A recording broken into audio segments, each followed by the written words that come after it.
Hello, how's it going? In today's video, I'm covering Gurubashi Resistance, the Holy Order of Northshire Clerics, and the Twilight Canticle from Chronicle Volume 2. So let's go!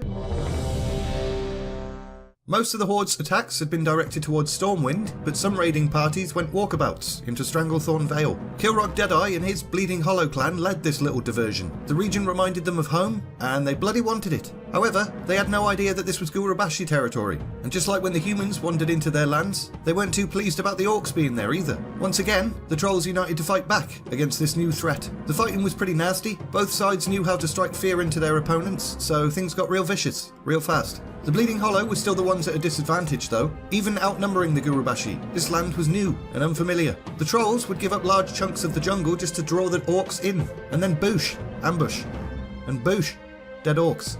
The Gurubashi had been weakened somewhat by their attack on Stormwind and that bugger Medivh, but their guerrilla campaign in the jungle was enough. As soon as Warchief Blackhand heard how many orcs were popping their clogs, he ordered a retreat. As far as he was concerned, there was no reason for these losses, and the fight against the humans was more important. They'll deal with the trolls later, and the trolls didn't pursue the retreating orcs, they just sort of stayed in the jungle, feeling really proud of themselves, while saying, "Yeah, you better run." Meanwhile, I've talked about the Holy Order of Northshire Clerics before in a previous video, but it's been a while, so let's do it again. But from this moment forward, I shall be referring to them as Honk, or Honkies. Humans are only little. Put them up against an orc with a mighty weapon and the fact is, they don't all make it. Which is why everybody loved the Honkies so much. They accompanied every Stormwind patrol and battalion into the fray. Their order could trace its roots back to the Church of the Holy Light in Lordaeron, but long ago, they'd set out to spread the word and establish Northshire Abbey in Stormwind. They'd become a critical component within the kingdom. They'd been present on the battlefields of various conflicts, the Knoll War, the war against the Gurubashi.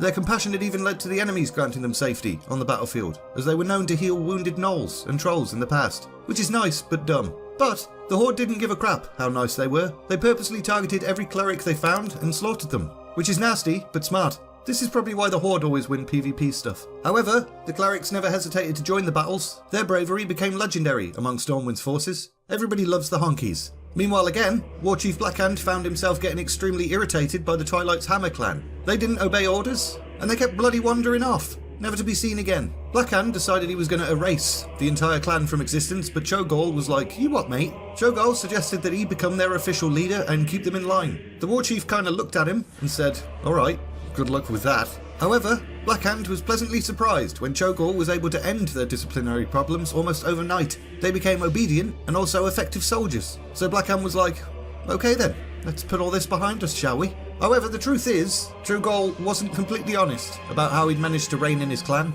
His success had been due to his deep understanding of their beliefs. The moment they'd stepped foot on Azeroth, they'd heard the Void's call, louder and clearer than ever before. There were creatures of shadow on this planet, nasty, horrible creatures, full of rage and hatred and a little bit of beans. They were imprisoned in different locations, but still alive and desperate to corrupt Azeroth. Obviously, the Twilight's Hammer clan members were hearing the whispers of the old gods, and they bloody loved it. This was where they belonged. This was where they could finally fulfill their destiny and bring about the Hour of Twilight. Although Cho'Gall had been interested in the power he could gain from the Void, he hadn't necessarily given a crap about the mad ravings from the Pale about dark gods. But now he had proof of their existence, so he was definitely a lot more interested. The real reason the Twilight's Hammer had started behaving themselves was because Cho'Gall had agreed to help them enact their apocalypse. And he'd told them that the best way to bring about the Hour of Twilight was to ensure the Horde's success. Until then, they needed to keep up appearances and pretend Warchief Blackhand was in charge. And the Twilight's Hammer were like, okie dokie. As the weeks passed, Cho'Gall branded the Twilight's Hammer's prophecies onto the skin of pale orcs. He then cut off their flesh to form pages and created a book filled with teachings about the Void. Could have used paper, mate, just saying.